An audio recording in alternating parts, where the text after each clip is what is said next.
Hello, I am Sue Shapcott in Madison, Wisconsin, and today I'm going to talk about the pivot that you should be making in your backswing.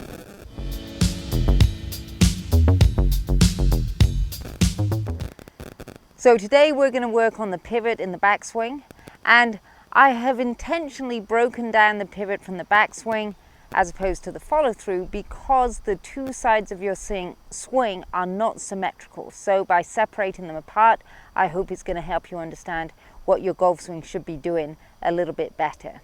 I do have another video about how you transition into the downswing. I'll put a link to it at the end of this one. But today I'm just going to focus on your pivot on your backswing. Okay, so I'm going to set up, put my hands on my shoulders, and take my golf posture. So from here, I'm going to feel my right hip turning back, my right shoulder turning back, and you can see from the camera's perspective, my right shoulder has now disappeared behind my left shoulder. That is a good turn, and that has got you behind the ball so you can hit into the back of the ball. Okay, so what I am not doing is I am not just turning my left shoulder down, I am turning my left shoulder across and my right shoulder back.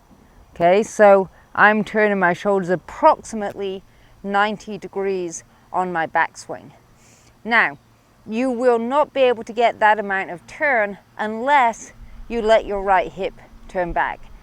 And for a while it was a bit of a faux pas to let your right hip turn back. We now know that for most golfers, the only way you're going to be able to get a good turn is to just let that right hip turn back as the right shoulder turns back. Along the same lines, it's perfectly okay if as you turn back, you let your left foot come up. Okay, so if you need to release your left foot so that you can get turned back, then that is absolutely fine. That left foot does not have to stay planted down on the ground. Now, if you have enough flexibility so that you don't have to pick up that left foot, that's fine too. Okay, but there is nothing inherently wrong about lifting up your left foot if it helps you get turned back behind the ball on your backswing.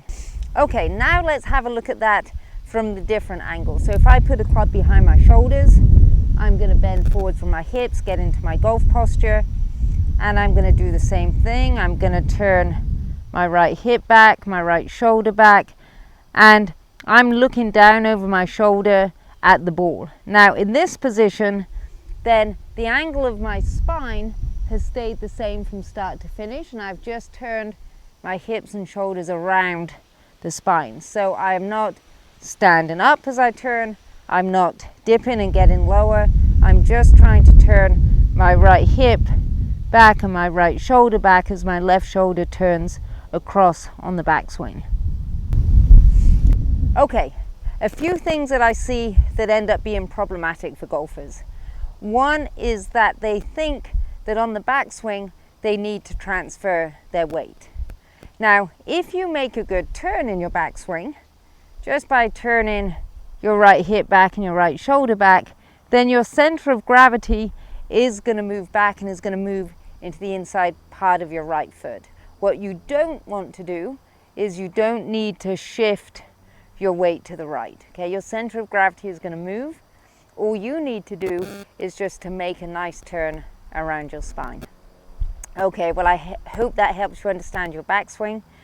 Please check out some of our other videos and subscribe to our YouTube channel for weekly updates to help your golf swing.